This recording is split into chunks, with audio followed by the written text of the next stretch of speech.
Hi, అందరికీ నమస్కారం. రేవంత్ రెడ్డి సర్కారు వచ్చిన తర్వాత చాలా సాహసోపేతమైన నిర్ణయం హైడ్రా నిర్ణయం వస్తూనే నాగార్జున ఫంక్షన్ హాల్ పైన, కన్వెన్షన్ సెంటర్ పైన దాడి చేసి దాన్ని ఉన్న పొలంగా కూల్చేశారు హైడ్రా అధికారులు. చాలామంది ప్రశంసించారు. అంటే ఒక ఇంత పెద్ద సెలబ్రిటీ ఫంక్షన్ హాల్ని కూల్చేశాడంటే ఇక్కడ నుంచి ఎవరిని వదిలిపెట్టరు అనుకున్నారు. కానీ ఫాతిమా కాలేజ్, ఓవైసీ బ్రదర్స్ వాళ్ళ చెందిన కాలేజ్ విద్యా సంస్థల జోలికి వచ్చేందుకు అక్కడి వరకు ఎందుకో గవర్నమెంట్ వెళ్ళలేదు అనేది తీవ్రమైన విమర్శలు ఉన్నాయి. కోర్టు కూడా అక్షింతలు వేస్తుంది. దీంతో ఈ మధ్యనే బీజేపీకి సంబంధించిన కిషన్ రెడ్డి, బండి సంజయ్ కూడా దీనిపైన విమర్శలు చేశారు. అసలు ఎంఐఎం జోలికి ఏ పార్టీ ఎందుకు వెళ్ళదు? వాళ్ళు అంత తీవ్రమైన వ్యాఖ్యలు చేస్తున్నా కూడా దానిపైన ఏ చర్యలు ఉండలేకపోతుంది. కారణం ఏంటి? తెలంగాణలో ఎందుకు ఇలా జరుగుతుంది? మనతో పాటు సీనియర్ జర్నలిస్ట్ ఆర్డిఎస్ ప్రకాష్ గారు ఉన్నారు. సార్ని అడిగి దీంట్లో డెప్త్ ఏంటి, ఎందుకు ఇలా ఫాతిమా కాలేజ్పై ఫుల్ ట్యాంక్ లెవెల్లో ఉన్నా కూడా గవర్నమెంట్ రేవంత్ రెడ్డి చర్యలు తీసుకోలేకపోతున్నారు, దీని గురించి కనుక్కుందాం. సార్ నమస్తే. సార్ నమస్తే. సార్, ఫాతిమా కాలేజ్ సల్కం చెరువు పరిధిలో ఉంది. చూస్తుంటే పైనుంచి ఏరియల్ వ్యూలో చూస్తున్నా, మ్యాప్లో చూస్తున్నా, మనం పత్రికల్లో చూస్తున్నా కూడా అది చెరువులోనే ఆక్రమించి కట్టినట్లే ఉంది. మరి కానీ దీనిపైన గవర్నమెంట్ మాట్లాడదు. కానీ మనం చాలా వీడియోలు చూసాం ఈ మధ్యలో. చిన్నపిల్లల పలక పైన అంటే అంకుల్ మా ఇల్లు పడగొట్టొద్దండి అని ఏడుస్తూ వేడుకున్న వీడియోలు చాలామంది కళ్ళనీళ్ళు తెప్పించాయి. అంత కఠినంగా వాటిని మధ్యతరగతి బిల్డింగ్ని వాటిని విల్లాల్లో కానీ అపార్ట్మెంట్లు కానీ దాంట్లో హైడ్రా పేరుతో కూలగొట్టారు. కానీ ఇక్కడి వరకు వచ్చేందుకు వాళ్ళపైన ఏ కాంగ్రెస్ నాయకుడు మాట్లాడు, ఏ అధికారి వాళ్ళ దగ్గరికి వెళ్ళడు. చివరికి అది కోర్టుకు చేరి కోర్టు అక్షింతలేస్తున్నాడు. ప్రభుత్వం స్పందించలేదు. దీనిపైన రేవంత్ రెడ్డి గారి సర్కారు ఓవైసీ బ్రదర్స్కి ఫ్రెండ్లీ సర్కార్ కదా. మరి ఫ్రెండ్స్ తాలూకు అవినీతిని కానీ, వైలేషన్ ఆఫ్ లాని కానీ ఫ్రెండ్ స్థానంలో ఉన్న ఆయన కాపాడాలి కాబట్టి స్నేహధర్మాన్ని ఆయన పాటిస్తున్నాడు. స్నేహధర్మాన్ని పాటించడం వరకు ఓకే కానండి, చట్టాన్ని కూడా అమలు చేయాలి కదా. చట్టాన్ని కూడా అమలు చేయాలనే విషయాన్ని రేవంత్ రెడ్డి గారు మరి ఎందుకు కన్వీనియంట్ గా మర్చిపోతున్నారా ఏంటి? ఇప్పుడు మధ్యతరగతి వాళ్ళు, పేదవాళ్ళు కట్టుకున్న ఇళ్ళనే వాళ్ళు ఏదో ఒక నోటీస్ ఇచ్చో, కొన్ని చోట్ల నోటీస్ ఇవ్వకుండానో మిడ్ నైట్ ఇళ్ళు, తెల్లవారుజాము 4 గంటల కూల్చేసిన సంఘటనలు మనం ఎన్నో చూసాం గత 1.5 year కదా దాదాపుగా. చాలా ఆక్యుపైడ్ ప్రభుత్వ భూముల్ని ఆక్యుపై చేసుకొని కట్టిన భూముల్ని ప్రభుత్వానికి మేము సొంతం చేశాము. ఇన్ని వేల ఎకరాలను మేము ప్రభుత్వానికి తిరిగి తీసుకొచ్చి ప్రభుత్వపరం చేశాము. తద్వారా చాలా ప్రభుత్వానికి మేలు జరిగిందని హైడ్రా కమిషనర్ రంగనాథ్ గారు చెప్తున్నారు. మరి ఆ చట్టాన్ని అంత గట్టిగా అమలు చేసినటువంటి రంగనాథ్ గారు ఓవైసీ బ్రదర్స్ తాలూకు ఫాతిమా కాలేజ్ విషయంలో ఆయన ఎందుకు చూసి చూడనట్లుగా ఉన్నారు అనే ప్రశ్న ప్రజలందరికీ ఉంది. వాళ్ళ హైదరాబాద్ సిటీలో ప్రజలందరికీ ఉండేది, మనం ప్రజలందరి మనసులో ఈ ప్రశ్న ఉంది. హైడ్రా కమిషనర్ రంగనాథ్ గారు చాలా చట్టాన్ని బ్రహ్మాండంగా అమలు చేస్తారు కదా, నిక్కచ్చిగా ఉంటాడు కదా. మరి ఓవైసీ బ్రదర్స్కి సంబంధించినటువంటి ఫాతిమా కాలేజ్ విషయంలో ఆయన చట్టాన్ని ఎందుకు అమలు చేయటం లేదు అనే ప్రశ్న సిటీలో, హైదరాబాద్ సిటీలో అందరి మనసుల్లో ఉంది, తెలంగాణలో ఉన్న అందరి మనసుల్లో ఉంది. పక్క రాష్ట్రంలో వాళ్ళు కూడా దీని గురించి అప్పుడప్పుడు మాట్లాడుతుంటారు, కామెంట్ చేస్తూ ఉంటారు.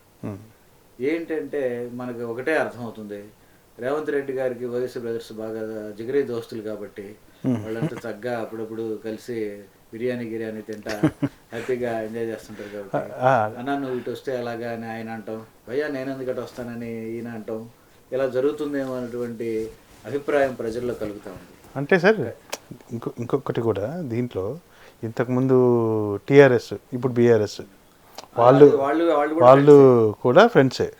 అంటే ఇక్కడ ఓవైసీ బ్రదర్స్ పైన చర్యలు తీసుకోవడం అంటే ముస్లిం సమాజం పైన చర్యలు తీసుకుంటున్నాము అన్న ఫీలింగ్తో వాళ్ళ ఓట్ల పైన ప్రభావం పడుతుంది అన్న దాంతో పేద ముస్లింల ఇళ్ళన్ని కూల్చేశారు. అదే పేద ముస్లింల ఇళ్ళు కూల్చేయడానికి ఏమి ఇబ్బంది లేదు. వాళ్ళు ఏదో పాపం చిన్న పెద్ద ఇళ్ళు అంటే వాళ్ళు బంగ్లాలు కట్టుకోలేదు కదా, ఏదో చిన్న కుటుంబం నివసించడానికి వీలైనటువంటి ఇళ్ళు కట్టుకున్న చోట కూడా పేద ముస్లిం మీద వీళ్ళు చట్టం ఉపయోగించారు.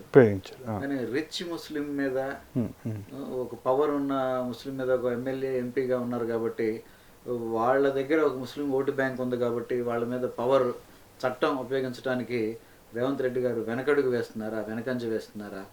ఆయన చాలా సవాళ్ళు విసురుతూ ఉంటారు రేవంత్ రెడ్డి గారు, అవును బీఆర్ఎస్ మీద కానీ బీజేపీ మీద కానీ. ఆయన ఎప్పుడు మరి ఎంఐఎం మీద ఎలాంటి సవాళ్ళు విసరరు, ఎంఐఎం వాళ్ళే సవాళ్ళు విసురుతూ ఉంటారు.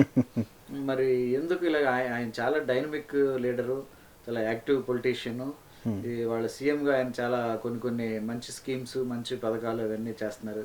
కానీ పర్టికులర్గా ఈ పాయింట్ దగ్గరికి వచ్చేసరికి ఆయన ఎందుకో మౌనం వహిస్తున్నాడు, లేదా చూసి చూడనట్లుగా వెళ్తున్నాడు అభిప్రాయంగా ఖచ్చితంగా ఉంది సార్, ఉంది. కానీ ఓవైసీ బ్రదర్స్ వాళ్ళ పార్టీ ఎంఐఎం పార్టీతో, వాళ్ళ పార్టీతో వచ్చేందుకు అందరూ వాళ్ళతో కలిసిపోతారు ఎలక్షన్స్ టైంకు. లేకపోతే ఇండియాలో బీజేపీ కూడా ఇండియా ఇతర ప్లేసుల్లో జరిగే ఎలక్షన్స్ కోసం వాళ్ళతో రహస్య ఒప్పందాలు ఉంటాయి. అంటే ఎవరికి వాళ్ళు ఓట్ల కోసం ఇట్లా ఈ ఒక్కో సామాజిక వర్గానికి ఒక్కో న్యాయం చేసుకుంటూ వెళ్తుంటే మిగిలిన వాళ్ళు చూస్తున్న సామాజిక వర్గాలకు ఓహో మన పైన చెప్పేది ఒకటి చేసేది ఒకటి అన్నట్లుంది కదా సార్. అవును. అయితే బీజేపీ లీడర్ బండి సంజయ్ నిన్న ఒక మాట అన్నారు, బీజేపీ తెలంగాణలో అధికారంలోకి వస్తే ఖచ్చితంగా సల్కన్ చెరువులో అక్రమంగా నిర్మించిన ఫాతిమా కాలేజీ మొత్తాన్ని కూల్చేస్తామని ఆయన బహిరంగంగా ప్రకటించాడు. కాబట్టి మనం బీజేపీ అధికారంలోకి వస్తే ఈ చట్టం ఓవైసీ బ్రదర్స్కి చట్టం కాదు అనేటువంటి అభిప్రాయం కలిగేలాగా ఆయన స్టేట్మెంట్ ఉంది. ఇట్లా కిషన్ రెడ్డి గారు కూడా, మీరు కోర్టు అక్షంతలు వేసినా కూడా మీరు స్పందించరా, ఈ పేదవాళ్ళకి మధ్యతరగతి వాళ్ళ మీద మీ అథారిటీ, మీ చట్టం పనిచేస్తుంది కానీ ఓవైసీ బ్రదర్స్ తాలూకు కాలేజీ మీద మీ చట్టం పనిచేయట్లేదు అని ఆయన విమర్శించడం జరిగింది. కాబట్టి తెలంగాణలో బీజేపీ అధికారంలోకి వస్తే ఖచ్చితంగా ఈ అక్రమ నిర్మాణాలను మేము కూల్చేస్తామని చెప్పడం అనేది దాన్ని బట్టి. కాబట్టి ఈ బీఆర్ఎస్ ఎలాగ ఫ్రెండ్లీగా ఉందో, కాంగ్రెస్ ఎలా ఫ్రెండ్లీగా ఉందో, బీజేపీ ఎంఐఎంతో అలా ఫ్రెండ్లీగా ఉండదు అనే విషయం క్లారిటీగా వాళ్ళు క్లియర్ చేస్తున్నారు. అవును, చూడాలి. ఒకవేళ బీజేపీ గవర్నమెంట్ కూడా ఫ్యూచర్లో తెలంగాణలో అధికారం వచ్చే ఛాన్స్ ఉంటుంది. వాళ్ళు కూడా ట్రై చేస్తున్నారు. కాబట్టి అది కూడా ఒకసారి జరిగితే. అంటే ఇప్పుడు ఇంకొక విషయం కూడా ఉంది, ఎలక్షన్ రావడానికి కూడా 2 years 2.5 years టైం ఉంది. 2 years ఈ టైంలో కూడా ఇప్పుడు హైడ్రా కమిషనర్ రంగనాథ్ గారు ఎందుకు చట్టాన్ని బలంగా ఉపయోగించకూడదు, కోర్టు తాలూకు ఆర్డర్స్ ఉన్నాయి, కోర్టు అక్షంతలు వేస్తుంది, మీరు పేద మధ్యతరగతి వాళ్ళ మీద మీ చట్టాన్ని ఉపయోగిస్తున్నారు కానీ ఫాతిమా కాలేజీని మీరు ఎందుకు దాన్ని కూల్చివేయటం లేదని అడుగుతాంది కదా, వీళ్ళు సమాధానం చెప్పాల్సిన అవసరం ఉంది కదా. దాన్ని ఏదో ప్రొలాంగ్ చేస్తా లాయర్స్ ద్వారా దాన్ని వాయిదాలు వేసుకుంటూ దాన్ని టోన్ డౌన్ చేయడానికి, దాని విషయం మర్చిపోయేలా చేయడానికి ట్రై చేస్తున్నారు కదా. ఇప్పుడు ఆయన వాళ్ళ ఓవైసీ బ్రదర్ కూడా తను మా పైన మమ్మల్ని భయపడిస్తారా అది ఇది అంటూ స్టేట్మెంట్లు ఇస్తున్నాడు కదా. చట్టం ప్రకారం వెళ్ళమని ఆయన కూడా అడగాలి. ఇప్పుడు ఆయన మమ్మల్ని భయపెట్టిస్తారు కదా, చట్టం ఎలా ఉంటే అలా చేయండి, మేము ఆక్రమిస్తే మేమే తీసేస్తాం అనాలి కదా.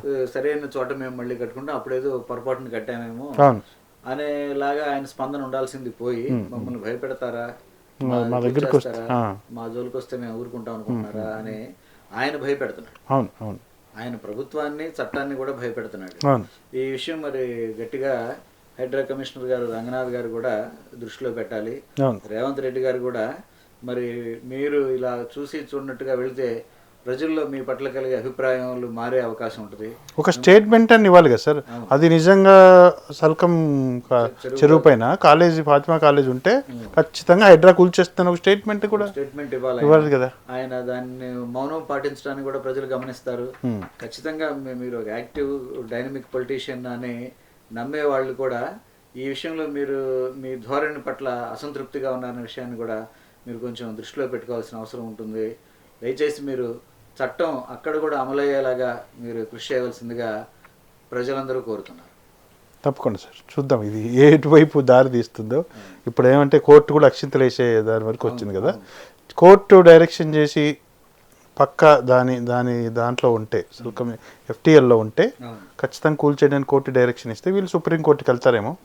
ఇది ఎన్ని మలుపులు తిరుగుతుందో చూద్దాం సార్.